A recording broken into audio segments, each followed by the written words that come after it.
Bismillahirrohmanirrohim. Assalamualaikum warahmatullahi wabarakatuh. Selamat pagi teman-teman semuanya. Semoga di pagi hari ini kita semua dalam keadaan sehat walafiat tanpa kekurangan satu apapun. Allahumma amin. Pada kesempatan pagi hari ini, izinkanlah saya menyampaikan sedikit tentang rencana pembelajaran semester atau RPS dan kontrak belajar mata kuliah IPS, Geografi, dan Sejarah. Oke, sebelumnya jangan lupa untuk subscribe dulu. Salam bebas belajar bareng Anggitias. RPS adalah rencana pembelajaran semester. Jadi di sini akan dijelaskan terkait banyak hal apa yang akan kita lakukan selama satu semester, seperti itu. Nah, yang selanjutnya adalah apa yang akan kita pelajari dalam pembelajaran ini. Sebelum kita lihat apa yang akan kita pelajari, pertama mari kita lihat terlebih dahulu deskripsi mata kuliahnya.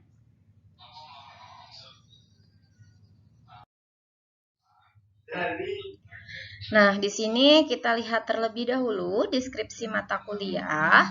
Mata kuliah IPS Geografi dan Sejarah merupakan mata kuliah wajib bagi mahasiswa PGMI IAIN Purwokerto. Adapun orientasi dari mata kuliah ini adalah memberikan fondasi keilmuan terkait materi-materi dalam pembelajaran geografi dan sejarah SDMI sesuai dengan kurikulum yang berlaku, yakni kurikulum 2013. Adapun pokok bahasan dalam mata kuliah ini diantaranya adalah hubungan manusia dengan lingkungan, individu, kelompok, dan lembaga, kondisi geografis baik Indonesia maupun negara tetangga, kemudian persebaran agama di Indonesia, serta sejarah negara Indonesia.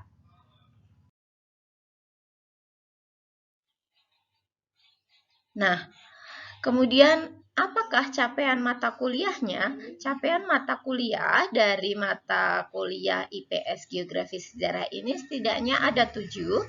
Yang pertama yakni adalah mahasiswa mampu mendeskripsikan pengertian dan tujuan pembelajaran IPS serta menganalisis konsep dasar geografi dan sejarah. Adapun capaian mata kuliah yang kedua yaitu mahasiswa mampu menganalisis KI dan KD IPS SDMI dalam kurikulum 2013.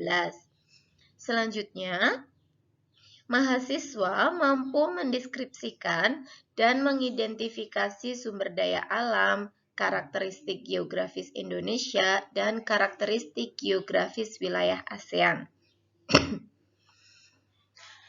Untuk capaian mata kuliah keempat yakni adalah mahasiswa mampu mendeskripsikan keberagaman bentuk bumi, proses pembentukan dan dampaknya terhadap kehidupan, serta mampu mendeskripsikan pengertian peta, atlas, dan juga globe. Untuk CPMK selanjutnya yaitu mahasiswa mampu mengidentifikasi sejarah penyebaran agama Hindu, Buddha, dan Islam di Indonesia serta dampaknya terhadap kehidupan. Selanjutnya, mahasiswa mampu menganalisis faktor penjajahan bangsa Indonesia dan mengidentifikasi upaya mempertahankan kemerdekaan Indonesia. Dan capaian mata kuliah yang terakhir yakni adalah mahasiswa mampu mengembangkan kehidupan kebangsaan. Oke.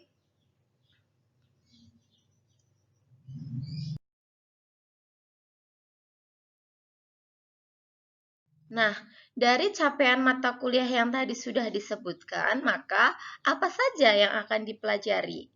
Ini adalah bahan kajiannya. Nah, setelah kita mempelajari capaian mata kuliahnya, selanjutnya kita akan melihat materi pembelajarannya dalam satu semester ke depan.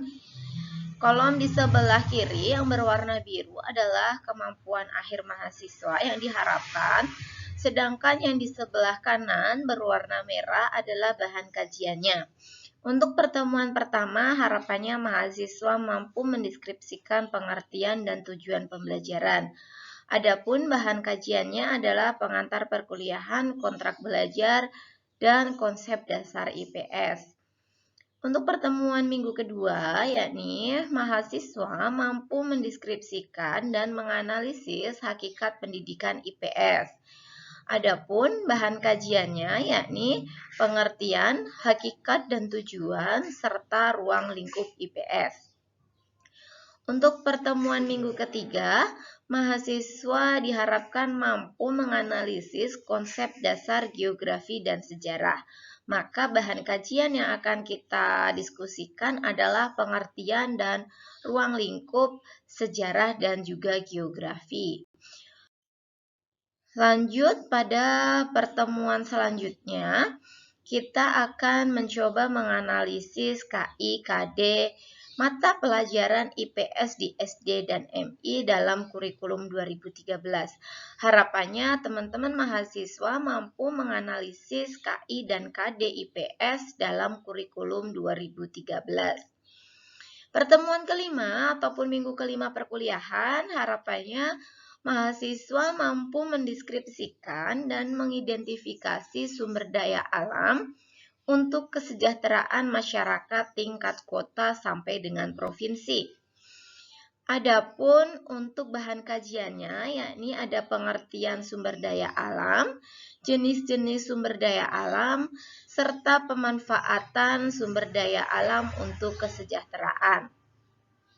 Pertemuan minggu selanjutnya, yakni mahasiswa mampu mengidentifikasi karakteristik geografis Indonesia sebagai negara maritim dan agraris. Adapun bahan kajian yang akan kita diskusikan yakni pengertian negara maritim dan agraris, karakteristiknya, dan kondisi wilayah geografis Indonesia serta pengaruhnya terhadap kehidupan.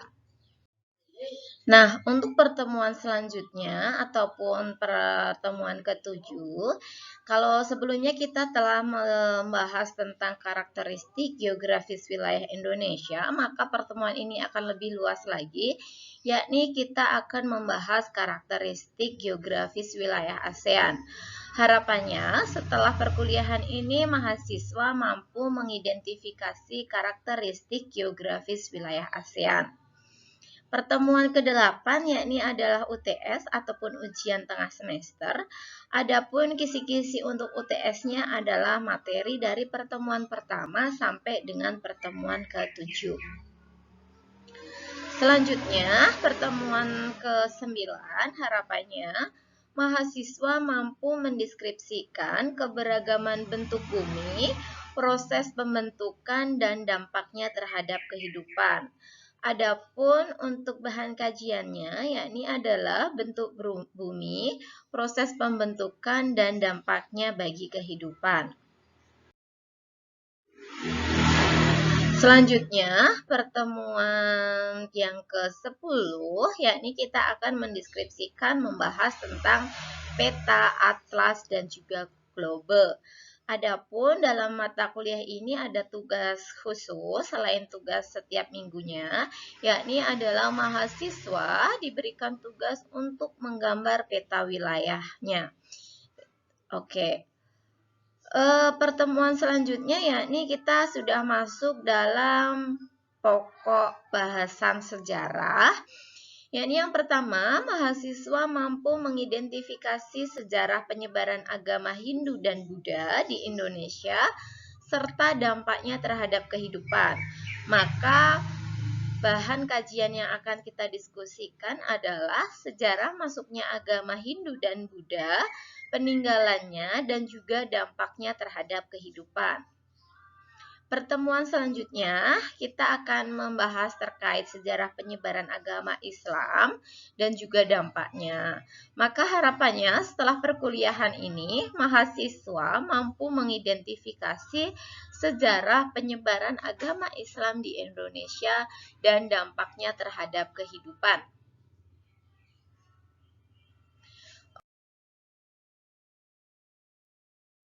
Oke, yang selanjutnya yakni adalah mahasiswa mampu menganalisis faktor penjajahan bangsa Indonesia. Di sini kita akan berdiskusi tentang kolonialisme dan imperialisme. Untuk kemudian setelahnya kita akan mempelajari terkait proklamasi kemerdekaan dan upaya mempertahankan kemerdekaan Indonesia. Adapun harapannya dari mata kuliah ini adalah mahasiswa mampu mengidentifikasi upaya mempertahankan kemerdekaan Indonesia. Pertemuan selanjutnya diharapkan mahasiswa mampu mengembangkan kehidupan kebangsaan yang sejahtera. Adapun bahan kajian yang akan kita diskusikan yaitu terkait dengan pengembangan kehidupan kebangsaan. Oke. Pertemuan terakhir kita adalah UAS ataupun ujian akhir semester. Di sini ada kisi-kisi untuk UAS-nya, yakni adalah materi pertemuan ke-9 sampai dengan materi terakhir terkait pengembangan kehidupan kebangsaan.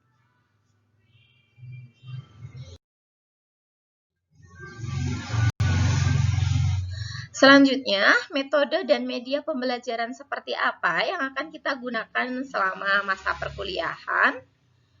Ya, pelaksanaan kuliah dilakukan dengan menggunakan pendekatan active learning strategis dengan menggunakan berbagai strategi pembelajaran, yakni elisitasi, brainstorming, interactive learning, aktif debat, praktik, diskusi kelompok, serta studi kasus. Nah, adapun media yang digunakan dalam pembelajaran ini adalah LCD, proyektor untuk menayangkan video pendek dan film.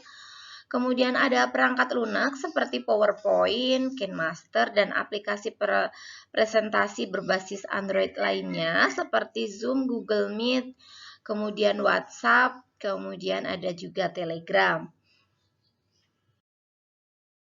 Pertanyaannya, bagaimana pembelajaran selama masa pandemi ataupun dengan pembelajaran jarak jauh ataupun pembelajaran daring ini?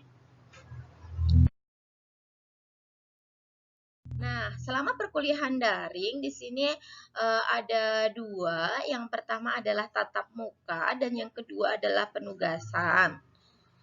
Nah, untuk tatap muka, kita akan menggunakan aplikasi Zoom ataupun Google Meet, nanti sesuai dengan kesepakatan kelas yang setelah ini akan kita diskusikan bersama. Kemudian, untuk pengumpulan penugasan, itu kita akan menggunakan sistem iKlas IAIN Purwokerto yang sudah terintegrasi dengan Siska, dan juga akan menggunakan Google Classroom. Adapun untuk diskusi ketika tidak tatap muka, maka kita akan menggunakan grup Telegram yang sudah kita buat. Seperti itu. Selanjutnya, kehadiran selama perkuliahan daring. Seperti apakah peraturan kehadiran selama perkuliahan daring? Yang pertama, sesuai dengan peraturan institut, mahasiswa dapat mengikuti ujian akhir jika persentasi kehadiran minimal adalah 75%. Jadi baik kuliah offline maupun kuliah online peraturannya sama. Daftar hadir secara otomatis terekam dalam sistem iKlas. Jadi setelah melakukan perkuliahan, silakan teman-teman untuk mengisi daftar hadir di iKlas. Selanjutnya, selain itu, daftar hadir juga dapat saya rubah melalui akun Siska saya. Jadi, apabila teman-teman ada kendala terkait dengan sinyal selama masa perkuliahan, tolong memberikan informasi sebelum perkuliahan dimulai. Jadi, tidak merasa dirugikan apabila presensinya tidak saya hitung seperti itu.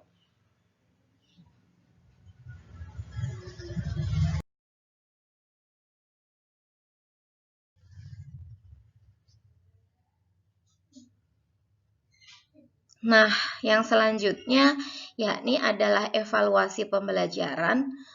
Suatu tujuan pembelajaran bisa kita lihat keberhasilannya dengan evaluasi pembelajaran. Adapun untuk evaluasi pembelajaran mata kuliah ini ada dua, yakni evaluasi pembelajaran secara evaluasi proses dan juga evaluasi hasil.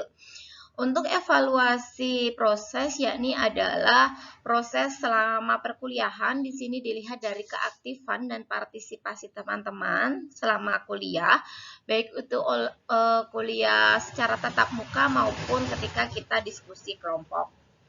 Adapun presentasinya adalah 15%.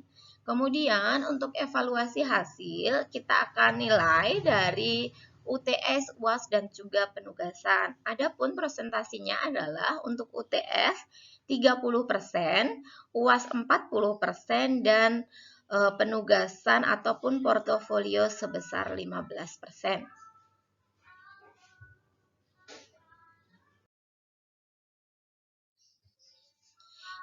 Ya, yang terakhir adalah referensi pembelajaran. Banyak sekali referensi yang bisa teman-teman gunakan. Ya, ini adalah beberapa saja yang bisa kita gunakan. Selain buku-buku ini, dalam masa kuliah daring ini, saya harap teman-teman aktif untuk mencari sumber belajar secara online, yakni dengan jurnal-jurnal yang open access ataupun jurnal yang online sudah diterbitkan. Jadi nanti silakan teman-teman mencari bahan-bahan referensi terkait materi kita secara online. Kemudian satu catatan utama, jangan pernah menggunakan Blogspot sebagai sumber referensi ya, karena di sini pertanggungjawabannya masih tidak bisa kita pertanggungjawabkan seperti itu. Nah, inilah akhir dari pertemuan kita pagi hari ini terkait dengan RPS dan juga kontrak perkuliahannya.